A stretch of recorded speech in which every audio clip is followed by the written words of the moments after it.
मैं विनय त्रिपाठी इस चलचित्र में आप सबका स्वागत करता हूं और आज मैं बैठा हुआ हूं भोपाल में और जो सम्मुख आपको दिखाई दे रहे हैं जिनके यहाँ मैं चाय पी रहा हूं और वो हैं मनोज जैन मधुर जी। और आज मिलने का संयोग विशेष रूप से इसलिए बना क्योंकि स्मृति में तो था कि मिलना है। भोपाल जब आते हैं तो इच्छा होती है कि मिले आवें, लेकिन प्रायः संभव नहीं हो पाता क्योंकि व्यस्तताएं रहती है यहाँ नहीं की। लेकिन इस समय एक विशेष कारण था, आपको पुरस्कार मिला है एक, तो सुबह चर्चा हुई फोन पे। मैंने कहा मनोज भाई मिलने की बहुत दिन से इच्छा थी, तो आपने कहा आ जाओ तो मैंने भी कहा चलो ठीक है और काम बाद में होंगे, पहले मिल लेते हैं। तो मनोज भाई आपको कौन सा पुरस्कार मिला है? विनय भाई साहब, मैं आपको सबसे पहले तो ये बताऊं कि मेरी स्वभाव में है कि जब कोई किसी ने याद किया तो मैं समय निकाल कर मतलब जरूर मिलता ही हूँ और अच्छा लगता है मुझे। अभी मुरादाबाद की एक संस्था है अक्षरा, जो बहुत ही चर्चित नवगीतकार राष्ट्रीय स्तर पर उनकी ख्याति थी, माहेश्वर तिवारी जी। तो माहेश्वर तिवारी जी के नाम का नवगीत सृजन सम्मान 2024 के लिए मेरे पास अधिकृत सूचना आई है योगेंद्र वर्मा जी के माध्यम से और चर्चित नवगीतकार यश कुमार दोनों ने जब सूचित अलग अलग स्तर पर किया तो निश्चित रूप से मुझे ये पुरस्कार महत्वपूर्ण इसलिए है कि इन दिनों जो शैली चल रही है, मैं अपनी बात खुल के कहना चाहूंगा कि यहाँ इनकी समिति ने एक नाम का चयन करते हैं लोग कि किसी ऐसे सृजन कर्मी को हमें देना है। जैसा कि आप जानते हो कि नॉर्मली संबंध में क्या होता है कि आपको आवेदन देना पड़ता है, फिर आप प्रतीक्षा कर रहे होते हैं, फिर आप तमाम लोगों से अपने से जुड़े हुए लोगों से पूछ परख करते हैं, प्रतीक्षा करते हैं कि भाई इसका ये सब मेरे स्वभाव में है। और सम्मानों के प्रति हाँ, पर इसमें जब चयन किया वो राष्ट्रीय स्तर, वो भी दादा माहेश्वर तिवारी जी का अपना एक ऐसा नाम था जिन्होंने मेरे दूसरे किताब का फ्लिप लिखा था धूप भरकर मुट्ठी में, और इतना प्रेम उनका मुझे मिला हुआ है कि 15-20 दिन में उनका एक फोन आ जाएगा ऊपर। मैंने अभी एक पत्रिका के लिए उन पर 20 पेज का एक लेख लिखा है और उसमें ये सब बातें मैंने उल्लेखित की। तो उनके नाम का सम्मान मिलना ये निश्चित रूप से मेरे लिए बड़े गौरव की बात है। वाह मित्रों, निश्चित रूप से जैन मधुर जी नवगीत लिखते हैं, दोहे भी लिखते हैं और बुंदेली में भी लिखते हैं। जैसे जब आप हम देहाती सनातनी चैनल पर इनका मौजी बतकाव सुनेंगे तो उसमें इनके और विभिन्न पक्षों को जान पाएंगे। ये विनय त्रिपाठी सनातनी जो चैनल है उस पर हिंदी का वार्तालाप आप लोग देखेंगे। तो निश्चित रूप से जिस विधा में हम रचना करते हैं, जब उस विधा के प्रोधा के नाम पर कोई पुरस्कार हो और वह पुरस्कार मिले, जैसे अपना वार्तालाप भी रहा है, जिससे अपना संपर्क भी रहा है, जिनने अपन को प्रोत्साहन भी दिया है और जिनका जैसे कहते हैं ना कि जब किसी के स्नेह के दो शब्द भी मिल जाया करते हैं तो अंदर के फूल खिल जाया करते हैं। ये तो विनय जी आपने ये बात कह के मेरी खुशियों में वो चार लगा तो वो ऐसा सरल व्यक्तित्व मतलब प्रतिभा को सराहने वाली पीढ़ी जैसे कहना चाहिए कि उन्होंने कहीं भी कुछ नया देखा तो वो टिप्पणियां करना नहीं भूलते थे, सराहना नहीं भूलते थे। और मैं ये वागर्थ जो एक फेसबुक पर जो चर्चित समूह है इन दोनों एक बड़ी पत्रिका का रूप ले चुका है, उसमें उनकी सैकड़ों टिप्पणियां दर्ज है और मैं तो जा चुका हूँ मतलब मुरादाबाद। मतलब उनके व्यक्तित्व कर्तृत्व का मैं बहुत ऋणी रहा हूँ, उनसे सीखने की कोशिश की है। तो मतलब अनायास ये क्षण अपने जीवन में आए उस व्यक्तित्व के नाम का आपको सम्मान मिल रहा है, तो मेरे लिए तो सच में बड़े ज्ञान पीठ पर उतार से भी बड़ा सम्मान है। पुनः पुनः आपको बधाई, शुभकामनाएं। और मित्रों आप भी इनको टिप्पणी में शुभकामनाएं प्रेषित कीजिएगा। मित्रों बहुत पुराना हमारा परिचय है मनोज जी से, लगभग 25-30 साल हो गए हैं। मैं पुरवैया जब मैंने निकालना आरंभ किया था तो पुरवैया में भी मनोज जी की रचनाएं छपी और उस समय मनोज जी का भी जैसे मेरा उठान था, जैसे मनोज जी का भी उठान था। और जो प्रिय हमारे माने जो हमें प्रेम करने वाले लोग थे और उनमें बहुत तेरे मनोज जी को प्रेम करने वाले लोग भी थे। तो संयोग बस मुझे स्मरण आ रहा है हुकुमपाल सिंह विकल जी का। जी, और हुकुमपाल सिंह विकल, उनके बारे में थोड़ा सा आप ही मैं थोड़ी चर्चा इसलिए भी करता हूँ, आपने बहुत ऐसे व्यक्तित्व का नाम दिया। मैं चर्चा से पहले दो बातें बता दूं कि विनय भाई साहब, आपसे जो मेरा पहला परिचय हुआ था, थोड़ा खुल के बोलना है, आवाज थोड़ा बुलंद करके। जब आपसे मेरा पहला परिचय हुआ था तो कहीं ना कहीं उसमें हुकुमपाल सिंह जी विकल जी ही मूल में थे। जब मैं अपने गाँव से चलकर यहाँ आया तो उनकी एक अपने गांव में मैंने पाठ्यक्रम में एक पुस्तक हिंदी की कविता पढ़ रखी थी, और उसमें उसका आज भी मुझे कुछ पंक्ति याद है। जागो रे हैया भोर की चिड़ैया, ऐसा खेतों की ओर चरा खेतों का बल। अब आप कल्पना कीजिए कि केवल इन पंक्तियों को याद करके भोपाल जब मुझे आया तो ये आत्मविश्वास था कि ये कवि जी मुझे यहाँ मिलेंगे और मैं ढूंढ लूंगा। जबकि उस मेरे पास कोई पता नहीं, कुछ नहीं, नमूने जानता। और संयोग ये हुआ कि हुकुमपाल सिंह जी विकल जी से मेरी जो मुलाकात है वो जिस मोहल्ले में मैं रहता था वहीं हो गई। तो आप सोचिए कि जिनको आप पढ़ते हो, जिनसे मिलने की इच्छा हो, वो आपको दिख जाए, वो संपर्क हो जाए। और इसके बाद विकल जी ने साहित्यिक वातावरण में केवल भोपाल के ही नहीं, मुझे राष्ट्रीय स्तर के वैश्विक क्षेत्र पर वैश्विक साहित्य को समझने का भी अवसर इसलिए दिया। अब मैं उसके संदर्भ बताता हूँ। मुझे बहुत दिनों से वो कहते थे, यार गोष्ठियों में तो जाते हो तुम, अच्छी बात। उन दिनों मैं कला मंदिर की गोष्ठियों में नियमित जाया करता था। तो विकल जी विमर्श होते थे हिंदी भवन में, तो उनकी ओर प्रेरित करते थे। बहुत सारा तो मुझे समझ में नहीं आया, लेकिन एक बार मैं विमर्श में चला गया तो सीखने के प्रति जो मेरी जिज्ञासा है विनय जी, आप उन्हें मैं रेखांकित इसलिए करना चाहूंगा कि मेरा ये मानना था कि पढ़ने लिखने के प्रति मेरी लगन शुरू से रही है। तो जो वक्तव्य होता था 45 मिनट का जो प्रोफेसर का, मैं ये मानता था कि यार ये कितनी मेहनत करके आते होंगे, इनकी इसके पीछे 50 किताबें इन्होंने पढ़ी होंगी, तो ये विमर्श के माध्यम से मुझे आसानी से ग्रहण हो जाएगा। तो मैं हिंदी भवन के विमर्श सुनने लगा और उनमें मेरी ऐसी रुचि बनी। हालांकि बहुत ज्यादा नहीं सुने होंगे, लेकिन कम में ज्यादा को ग्रहण करने की क्षमता मुझे बचपन से ही मिली हुई है। तो इसके कारण मैंने पूरा परिदृश्य समझा। तो इसके पीछे आज भी मैं हुकुमपाल सिंह विकल जी को ही रेखांकित करना चाहूंगा कि इतना सहज व्यक्तित्व, तो संत के समान ही वो थे। हाँ, ये भी सही है कि जीते जी हमने समझ नहीं पाया। और कभी भी रात को आधी रात को भी चले जाइए, विकल जी सहज तैयार, दादा ये लिखा, दादा उठे नींद से तो बताने लगते थे, बस ऐसा कर लो, देख लेना। तो सुबह 4 बजे चले जाओ, कभी कुछ नहीं। मतलब नई पीढ़ी को सराहने वाली जो मैंने नाम लिए, जो पुरानी पीढ़ी थी, चाहे उसमें हुकुमपाल सिंह जी विकल जी हो, या माहेश्वर तिवारी जी, या देवेंद्र शर्मा इंद्र जी, मैं इन सब के नाम उल्लेख ये सराहते थे। इनको पता है कि आज हम इनको सराहेंगे तो कल ये पीढ़ी भविष्य के लिए खड़ी होगी। और मैंने भी विकल जी से ही सीखा कि दीप से दीप जलाओ, और मेरे नेचर में भी रहा। मैंने भी 5-7 प्रतिभाओं को यहाँ खड़ा किया, उनके नाम बताने की जरूरत नहीं, और उनसे भी कहा कि मेरा नाम उल्लेख नहीं करना चाहिए। वो भी आज राष्ट्रीय स्थिति पर बड़ा काम कर रहा है। क्योंकि मुझे मानो जब विकल जी ने मेरा दीप जला दिया तो मैं 4 के और जला दूंगा, 400 को जला देंगे। तो इस तरह से जैसे हमारे और आपके संबंध में या संदर्भ में मूल में विकल जी आपका जिक्र तो करते ही थे, आपके पिताजी के लोकगीतों के भी वो प्रशंसक थे। मुझे बोलते थे कि आप कभी सुनना उनको। तो आज आपने उनके नाम का स्मरण दिला के मुझे बहुत कुछ याद दिला दिया। मित्रों, बहुत बहुत मधुर जी बहुत बारीकी से चीजों का अवलोकन करते हैं, समझते हैं। और अभी जो इन्होंने जिक्र किया, विकल जी मेरे पिताजी की रचनाओं के भी पारखी थे और प्रशंसक थे। और मित्रों, उल्लेख कर देना समीचीन ही होगा कि अभी इस चैनल पे मैं अपने परदादा उत्तम बब्बा के बारे में साक्षात्कार जो 80 वर्ष से अधिक के लोग हैं उनके प्रस्तुत कर रहा हूं। ये बहुत विलक्षण व्यक्तित्व उनका था। तो मित्रों, ये कहेंगे ना कि रक्त में संवहन होता है चीजों का, रक्त में संवहन होता है। और विकल जी की चर्चा चल रही थी, तो विकल जी के व्यक्तित्व में 2-3 बातें मैं भी कह दूं कि वो एक अल्हड़ मस्त मस्ताना व्यक्तित्व था।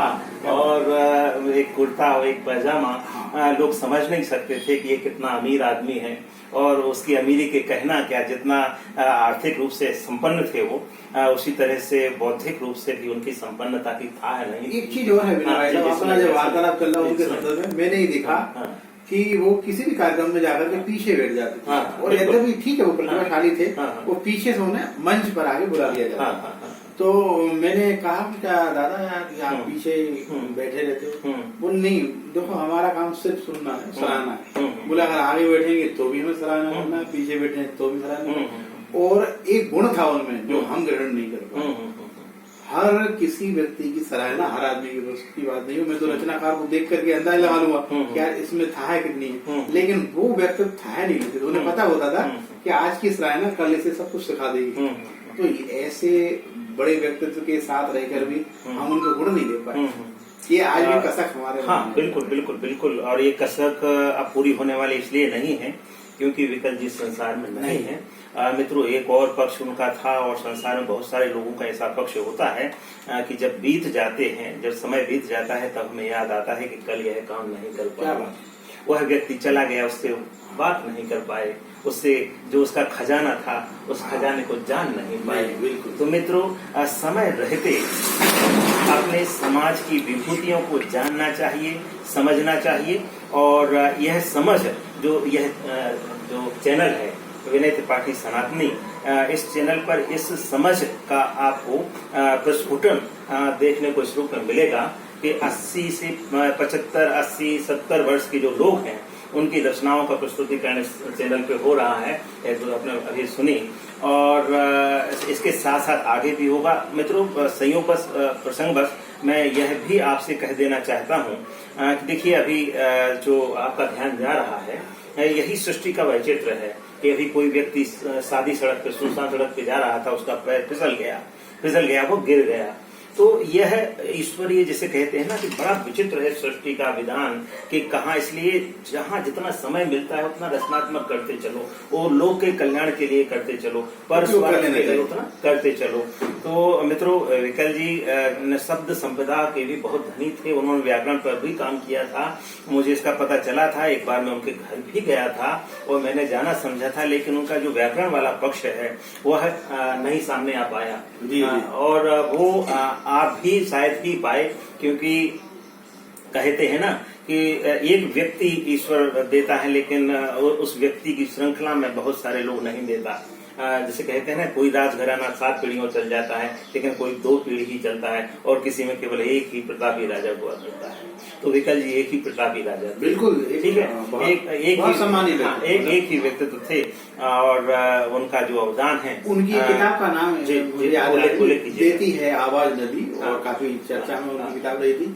और हालांकि उनकी किताब एक ही आई उनके जीवन काल में, और उसमें गीत कुछ गीत मेरे पास उनके संकलन के गीत साथ में, और उनके नाम का कहीं सम्मान भोपाल में दिया जाता है, एक आध जगह और है जो उनके नाम से सम्मान दिया जाता है। बहुत सरल व्यक्तित्व थे, और जैसे कहना चाहिए पारदर्शी व्यक्तित्व जिनका था। मैं कह रहा हूँ ना, उनकी जीते जी बातें मैं उनसे नहीं कह पाया। मुझे तो अध्यक्ष के रूप में उनके साथ काम करने का अवसर मिला, हमारे पड़ोसी थे तब भी मिला। संवेदना में बताता हूँ, जब वो घर आते थे 15-20 दिन में, जब उन्हें याद आ जाते तो पहले सबसे पहले श्वेता का नाम बोलते थे, श्वेता, फिर मनोज, और बस 15 मिनट बैठते थे, चले जाते थे।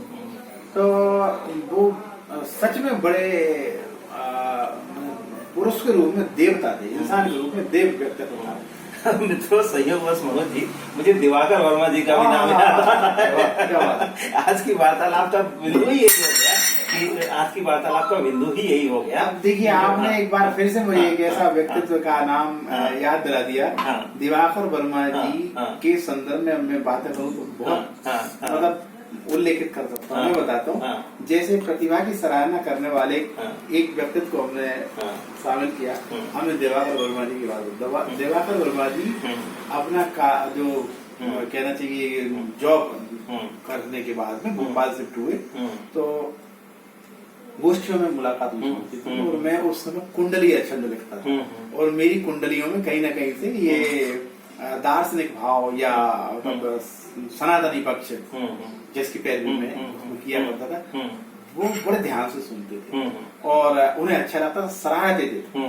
और उनसे मैंने 2-3 चीजें सीखी, मैं उल्लेख करना चाहूंगा। तो समय की प्रतिबद्धता का जो गुण दिवाकर वर्मा जी में था वो दूसरों में कम दिखाई देता है, ऐसा तो नहीं कहूंगा किसी में नहीं। एक और एक छोटा सा संस्मरण पर आनंददायक है, प्रेरणा लेने। हम नॉर्मली घरों में जाते हैं तो जो हमारे लिए नाश्ते की प्लेट आती है तो उसमें हम कुछ ना कुछ छोड़ देते हैं। तो एक सज्जन के यहाँ लोग बैठे हुए थे तो दिवाकर वर्मा जी ने कहा, यार ये प्लेटों में आपने जो छोड़ दिया है उसका उपयोग नहीं है। बोले ये किचन में जाएगा खराब हो जाएगा। तो बोले इसमें कोई दिक्कत नहीं, ये लोग क्या कहेंगे। बोले पूरी प्लेट साफ फिनिश। बोले मैं तो ऐसा ही करता हूँ। तो साहब वो भाव मैंने उस दिन से ग्रहण कर लिया। अब मैं और पक्षों पर आता हूँ। दिवाकर वर्मा जी ने एक कार्यक्रम किया था जब वो निराला सृजन पीठ के निदेशक थे और पूरा दायित्व मतलब कार्यवाही करने का नईम स्मृति फाउंडेशन की तरफ से राम मेश्राम जी और दिवाकर वर्मा जी की तरफ से एक नवगीत पर एक बहुत बड़ा काम किया था हम लोगों ने। 2000 सन मुझे जहां तक याद आ रहा है 11 या 12 हो सकता है। वैसा काम नवगीत पर या पूरे राष्ट्रीय स्तर पर बहुत सारे लोगों को बुलाया था, बड़ा कार्यक्रम हुआ था। वो नहीं हो पाया पर उनके कार्यकाल में हुआ था। बहुत अच्छे व्यक्ति थे। और मैं एक प्रसंग बताऊं, साहित्य अकादमी ने ये निकाली क्या नाम से पांडुलिपि की योजना। तो दिवाकर वर्मा जी ही वो व्यक्तित्व थे जिन्होंने मेरी पांडुलिपि वहां ले जाकर के दी थी। और इसके बाद में मेरा उस कृति के लिए गुण हम सिलेक्शन भी हुआ था। तो मैं फिर से कहूंगा ये भेदभाव नहीं, प्रतिभा को सराहने वाली बात। और एक चीज और बताऊं क्योंकि आपने नाम छेड़ा है, दिवाकर वर्मा जी की जो उपस्थिति थी वो मेरे ही घर में, जहाँ पुराना घर था ना, 25 दिसंबर के दिन एक गोष्ठी थी। उसमें आयोजन में मेरे घर में आ गए थे समय पर। उसके बाद अपनी डायरी छोड़ गए थे वो। फिर वो डायरी विधिवत पहुंचाई उनके जिस पर उनके परिजनों तक। उसके बाद से वो अस्वस्थ हुए तो फिर मुलाकात नहीं हुई। दिवाकर वर्मा जी ने भी मेरी पहली किताब पर एक अनुशंसा की, वो आज भी। और मैं बहुत ज्यादा सम्मान करता हूँ, उनको याद करता हूँ, मुक्त कंठ से उनकी प्रशंसा करता हूँ, स्मरण करता हूँ।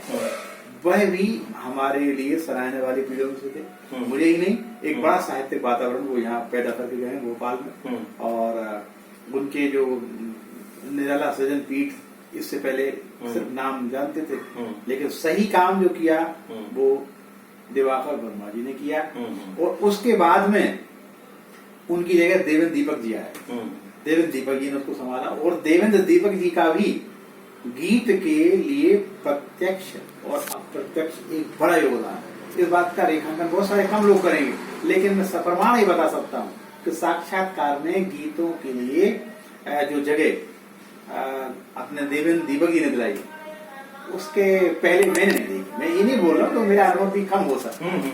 तो ये 2-3 व्यक्तित्व हमने इस बहाने वार्तालाप के बहाने हमने इन पर मित्रों, जो भोपाल का परिवेश है, साहित्यिक परिवेश है, उसको मनोज जी ने भी और पुरवैया के संपादक के नाते, एक साहित्य प्रेमी के नाते, एक अच्छे श्रोता के नाते, जैसे हिंदी भवन के आयोजनों की चर्चा हुई तो मैं हमीदिया महाविद्यालय का विद्यार्थी था।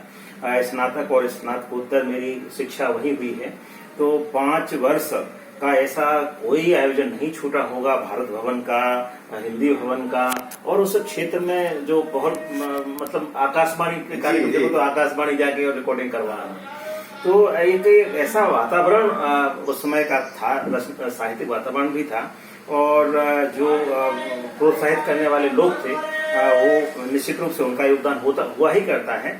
तो एक जो पूरा परिवेश था उससे जितना परिचय मेरा है उतना परिचय मनोज जी का भी है। और एक चीज में जोड़ूंगा, इसमें क्या था कि उस समय तक मेरा जो संपर्क रहा है ना वो सिर्फ ये छांदसिक कवियों की तरफ था।